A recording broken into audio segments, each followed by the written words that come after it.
মা, আমি গোসল করতে যাচ্ছি, আপনার নাতিটা একটু দেখেন তো। না না, আমি পারবো না, আমি এখন নামাজ পড়তে যাচ্ছি আর আমার অনেক কাজ আছে, তুমি পরে গোসল করো। মা, আপনার নাতি ঘুমায় আছে, দেখেন তো একটু। আমি পাশের বাড়িতে যাচ্ছি, বেশি সময় লাগবে না, তাড়াতাড়ি চলে আসবো। না না, আমি রাখতে পারবো না, তোমার বাচ্চা একবার কান্না শুরু করলে আমি থামাতে পারি না। তুমি বাচ্চার সাথে করে নিয়ে যাও, তা না হলে যাওয়ার দরকার নাই।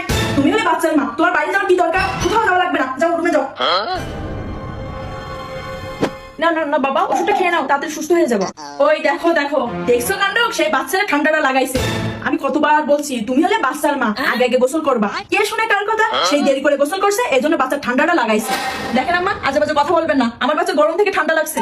আর দেরি করে গোসল করবো না কেন? আপনি কি আমার বাচ্চাটাকে রাখেন নাকি? রাখার বেলা কোনো খোঁজ থাকে না? এখানে আসছে কথা শোনাইতে। তুই আসছিস বাবা? হ্যাঁ মা, কিছু বলবা? তোর বউকে বলে দিস এইভাবে যেন বাচ্চা কাচ্চা গায়ে না হাত দেয়। আজকে কি মারাটা মারলো ওইটুকু বাচ্চা, চোখের সামনে আমরা এসব দেখতে পারবো না।